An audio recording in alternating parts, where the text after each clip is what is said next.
ഈ കുഞ്ഞു പിള്ളേരുടെ അമ്മമാരില്ലേ, അവർ ഒരു പണിയില്ലാതെ ഓരോ ദിവസവും തള്ളി നിൽക്കുന്നത് എങ്ങനെയാണെന്ന് അറിയണം നിങ്ങൾക്ക്.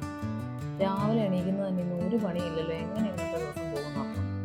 നല്ല സ്നേഹമുള്ള കുഞ്ഞാണെങ്കിൽ അമ്മ ഒറ്റയ്ക്കിരിക്കണ്ടല്ലോ എന്ന് വിചാരിച്ച് നമ്മുടെ കൂടെ തന്നെ എണീറ്റ് പോരും. നമ്മൾ പിന്നെ എന്തെങ്കിലും പണി വേണമല്ലോ എന്ന് വിചാരിച്ചിട്ട് ബ്രേക്ക്ഫാസ്റ്റ് ഉണ്ടാക്കും. അത് പിന്നെ എല്ലാം റെഡി ടു ഈറ്റ് ആയതുകൊണ്ട് കുഴക്കണ്ട, പരത്തണ്ട, അരയ്ക്കണ്ട, അരിയണ്ട, സോ സിമ്പിൾ പരിപാടി.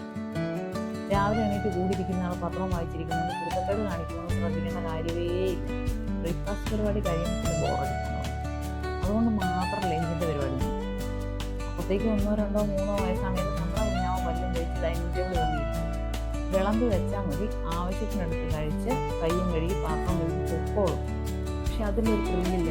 അതുകൊണ്ട് വെറുതെ പോകുന്ന കുട്ടിനെ പിടിച്ച് കഴുത്തിനെ കുത്തിപ്പിടിച്ച് പല്ലും തേപ്പിച്ച് വെറുതെ എടുത്ത് എളിയിൽ വെച്ച് ലോകം മുഴുവൻ നടന്ന് കഥയും പറഞ്ഞ് പാട്ടും പാടി ഭീഷണിപ്പെടുത്തി ആഹാരം കഴിപ്പിക്കും. പിന്നെ മൂത്ത കുട്ടികൾ സ്കൂളിൽ പോകുന്നതാണെങ്കിൽ സുഖമാണ്. അവർ ഒരു കാരണവശാലും അമ്മേനെ ഡിപ്പെൻഡ് ചെയ്യാത്തതുകൊണ്ട് വീണ്ടും നമുക്ക് ബോറടിക്കുന്നു. അവർ ബുക്കും പുസ്തകമൊക്കെ അടുക്കി പെറുക്കി യൂണിഫോം തേച്ചെടുത്ത് ഹോംവർക്കൊക്കെ ചെയ്ത് വേണ്ട ആഹാരമൊക്കെ കഴിച്ച് പൊതിയും കെട്ടി സ്കൂൾ ബസ് വരുന്നതിന് 10 മിനിറ്റ് മുന്നേ റെഡിയായി നിന്നത്. അപ്പോഴും നമുക്ക് ഒരു പണിയില്ലാത്തൊരു പ്രശ്നമാണ്. അതുകൊണ്ട് നമ്മൾ എന്ത് ചെയ്യും? തല്ലിക്കൊട്ടി എഴുന്നേപ്പിച്ച് ഈ പറഞ്ഞ കാര്യങ്ങളെല്ലാം ചെയ്തുകൊണ്ട് സ്കൂളിൽ വിടും. ഈ ചെറിയ അദ്ദേഹം തലയിൽ ഇത്തിരി എണ്ണയും തേച്ച് വിട്ടാൽ പോയി കുളിച്ചിട്ട് കിടന്ന് ഉറങ്ങിപ്പോകും. പക്ഷെ അങ്ങനെ വിട്ടാൽ പറ്റിയല്ലോ, നമുക്ക് എന്തെങ്കിലും ഒരു എൻ്റർടൈൻമെൻറ്റ് വേണ്ടേ. അതുകൊണ്ട് മാത്രം പിടിച്ചിട്ട് കുളിപ്പിച്ചിട്ട് ഉറങ്ങാൻ കിടക്കും. കിടത്തേണ്ട താമസം ഒറ്റ ഉറക്കമാണ്. ഒരു പണിയില്ലാത്തതുകൊണ്ട് നമ്മൾ കുറേ നേരം കൂടക്കാം.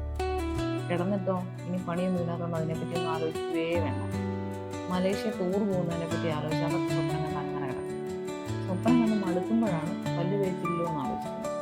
പിന്നെ എഴുന്നേറ്റ് വെറുതെ ഒരു രസത്തിന് പല്ല് തേച്ച് ആഹാരവും കഴിച്ച് അങ്ങനെ ഇരിക്കും. അടിക്കല്, തുടയ്ക്കല്, തുണിയലക്ക്, ഇതൊക്കെ തിന്നത് ദഹിക്കാൻ വേണ്ടി മാത്രം അങ്ങ് ചെയ്യുന്നതാണ്. തുണിയലക്ക് പിന്നെ ഒരു ഉടുപ്പിട്ട് കൊടുത്താൽ വെള്ളം വീഴിക്കുകയില്ല, ചെളി പറ്റിക്കുകയില്ല, മൂത്രം ഒഴിക്കുകയില്ല, നല്ല അലക്കി തേച്ച് വയ്ക്കുക. എത്ര നേരം പിന്നെ ഒരു നേരം പോക്കിന് വേണമെങ്കിൽ അരയ്ക്കൊക്കെ ഒന്നുകൂടെ അരയ്ക്കും. മിക്കവാറും ചെയ്തുകൊണ്ടിരിക്കുമ്പോൾ തന്നെ അവിടെ വന്നു നോക്കണം. എന്നാലും കുഴപ്പമില്ല, അവരവരുടെ കാര്യം നോക്കിയാൽ പൊക്കോളും.